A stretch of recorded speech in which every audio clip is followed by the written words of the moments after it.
શ્રીહરિની આજ્ઞાએ મૂળીમાં શ્રીહરિની આજ્ઞાએ મૂળીમાં મંદિરના પાયાનું ખોદકામ શરૂ થયું. મુહૂર્ત કરવા સમયે બ્રહ્માનંદ સ્વામીએ કહ્યું, મહારાજની ઈચ્છા હતી કે ધાંગધ્રાના પથ્થરથી પાયો અને મંદિર બાંધવું. તે વિના કામ ભલે બંધ રહે, તેવી મક્કમતાથી હું કહું છું. ભગુજીએ બ્રહ્માનંદ સ્વામીને સમજાવતા કહ્યું, આપ જીદ ન કરો સ્વામી. રાજ હઠે ચડેલા રાજા કોઈ પણ સંજોગોમાં એ નહીં માને. બ્રહ્મમુનિ હસ્યા ને કહે તો અમે સાધુ છીએ. જેના માટે ભેખ ધર્યો છે તેનું કાર્ય ન કરી શકીએ તો સાધુતા લજવાય.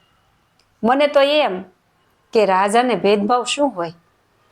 વળી ધાંગધ્રાના રાજા રણમલસિંહ તો ભક્ત રાજા છે. હું સાધુ જરૂર છું, પણ મને માત્ર છંદ જ નથી આવડતા. એમ તો હું ઘણું જાણું છું. પછી ભલે રંક હોય કે રાય, ભગવાનના કાર્યની અવગણના અમારાથી સહેવાશે નહીં. મુખ્ય સોમપુરાએ સ્વામીને સમજાવ્યું, સ્વામી, આ જગત ચમત્કાર વિના નમસ્કાર કરતું નથી, માટે ચમત્કારથી ધાર્યું કામ થઈ શકશે. બ્રહ્મમુનિ કહે એ ચમત્કારોની પોકળતાથી લોકોને છળવા એવા અમે નથી. છતાં એવી પરિસ્થિતિ થશે તો પળનો વિલંબ નહીં કરીએ. એમ કહી સ્વામી ધાંગધ્રા જવા રવાના થયા. દીવાન સાંગાજીએ હરિભક્તને તે બેઠક કરી. દીવાને હકીકત જાણી કહ્યું, સ્વામી, આપની પ્રતિભાનો મને પૂરો વિશ્વાસ છે. સ્વામિનારાયણના દરેક કાર્યથી હું વાકેફ છું. દેવાલયોની આકૃતિની રચનાથી સોરઠી શિલ્પી કલાને નવજીવન મળ્યું છે. આ સંસ્કૃતિની છાપ કદીએ ન વિસરાય એવી ઢળી છે. પણ હું રાજા પાસે નાનો પડું. મુખ્ય દીવાન હોવા છતાં કશું એ કરી ન શકું, માટે મને માફ કરો. સ્વામી કહે, સાંગાજી, એમ પાણીમાં ન બેસી જાઓ. પથ્થર મેળવ્યા વિના કામ થશે નહીં. કંઈક રસ્તો ખોળો. બંને પક્ષની મર્યાદા ન લોપાય એવો રસ્તો કાઢો. એમ બહુ વિચાર કર્યા પછી સાંગાજીએ કહ્યું, સ્વામી, આપ કંઈક ચમત્કાર બતાવો. ઉપદેશ આજ્ઞાથી આ રાજા માને તેમ નથી. સાધુઓ કોઈ બજાણિયા કે જાદુગરા નથી કે તેમની પાસેથી મન ફાવે તેવા લોભાવી લલચાવી ચમત્કાર કરાવી શકો. મનની શ્રદ્ધા વિશ્વાસ હશે તો જરૂર આ પૃથ્વી પર થતી ભગવાનની લીલા થશે, તે જોશો. સાંગાજી કહે, આપની વાત બરાબર છે સ્વામી, પણ ઘણીવાર સમય પ્રમાણે મનુષ્યના હૈયાનો વેગ રોકવા પ્રભાવ પાડવો પડે. સારું, શ્રીજી મહારાજની જેવી મરજી. એમ કહી સ્વામીએ વાત બંધ કરી.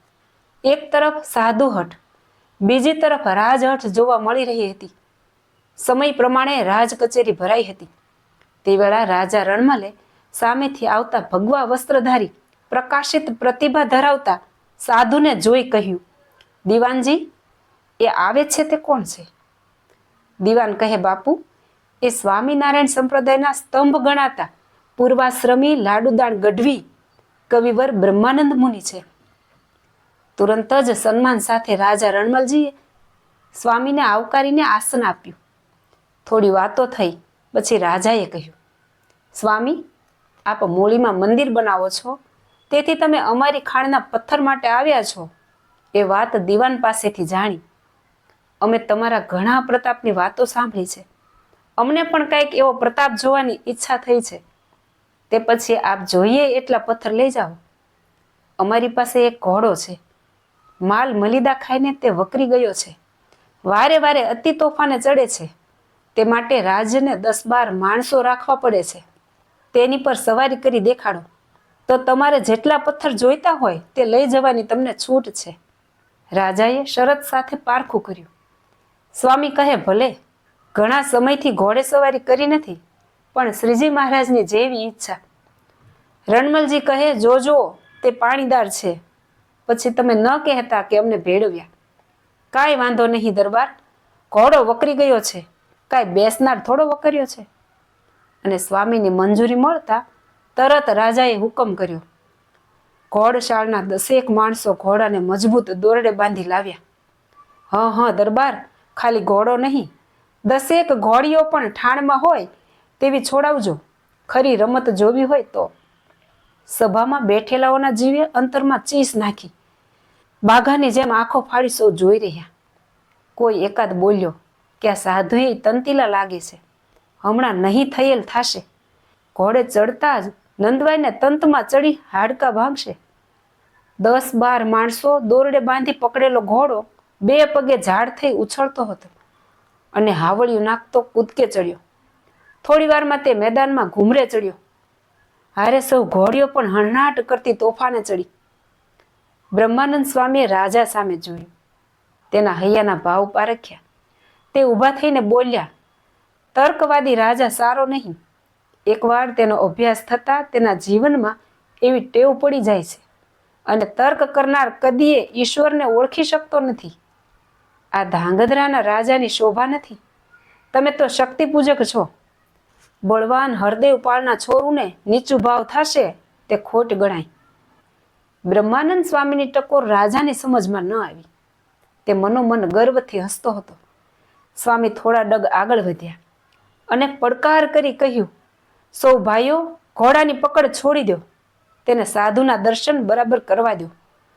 ઘોડો તો બ્રહ્માનંદ સ્વામીનો અવાજ સાંભળતા જ ઠંડો ગાર બની જમીનમાં ખીલાની જેમ ખોડાઈ ઊભો. છૂટેલી ઘોડીઓ પણ તેને વીંટળાઈ ઊભી. સ્વામી ઘોડા પાસે આવી ઊભા રહી બોલ્યા, જય સ્વામિનારાયણ.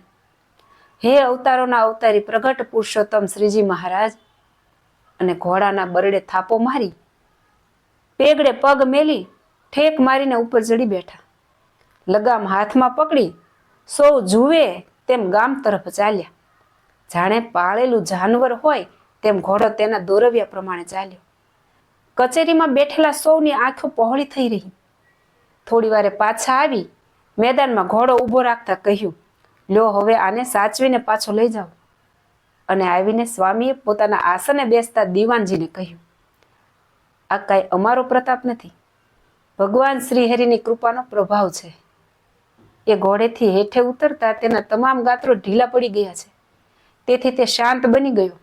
હવે ફરી અમારો સહવાસ છૂટતા તે તેના મૂળ સ્વભાવમાં આવી જશે. સાચું સ્વામી, આપ તથા આપના પ્રભુના ઐશ્વર્ય તેજથી કશું એ અશક્ય નથી. રાજાએ હર્ષભેર કહ્યું.